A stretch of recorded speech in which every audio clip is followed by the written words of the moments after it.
মসজিদে যতক্ষণ বসা থাকে এক ফেরেশতা ডাইনে বসা চোখের পানি জড়াইতে থাকে, আল্লাহুম্মা গফিরলা, আল্লাহ আরে মাফ করে দেন না। আল্লাহ বলে তোরা তো আইলো গেল কি, আপনার ঘরেই তো বের হইছে, আমাকে জিজ্ঞাসা করেন কেন তোর দিলে এত ব্যথা কেন?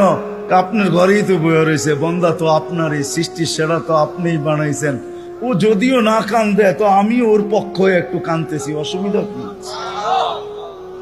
আরেকজন বলে আল্লাহুম্মা আরহাম আলাইহি, আল্লাহর উপরে দয়া করেন না। আপনার ঘরে বসে রইল, তারপরে যদি দয়া না করেন তো বাজারে গেলে করবেন, ওটা তো দয়ার জায়গাই না। কি করে না করে না দোয়া? যতক্ষণ মসজিদে বসে থাকে আরেকজন নামাজের সওয়াব লিখতে থাকে। আল্লাহ বলে ঘুমায় তো রইল, তুই নামাজের সওয়াব লেখোস না কেন? ঘুমাইলো তো আপনার বাড়িতেই ঘুমাইছে, আর কোথায় ঘুমাইছে? সওয়াব লিখবো না তো লিখবো না কেন? এটাও ফেরেশতা চালায়।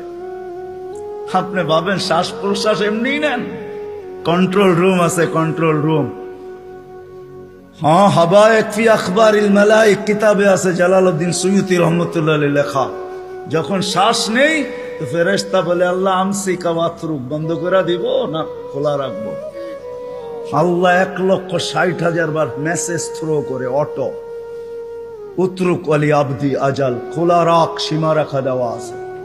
যেদিন সীমা রেখায় আসবে ওই দিন বলবো টানবো তো আর ছাড়তে দিবি না, ছাড়বো তো আর টানতে দিবি না। বিনা দ্বিধায় 1,60,000 বার শ্বাস প্রশ্বাস নিতেছি। আসেন একটু ভাবি।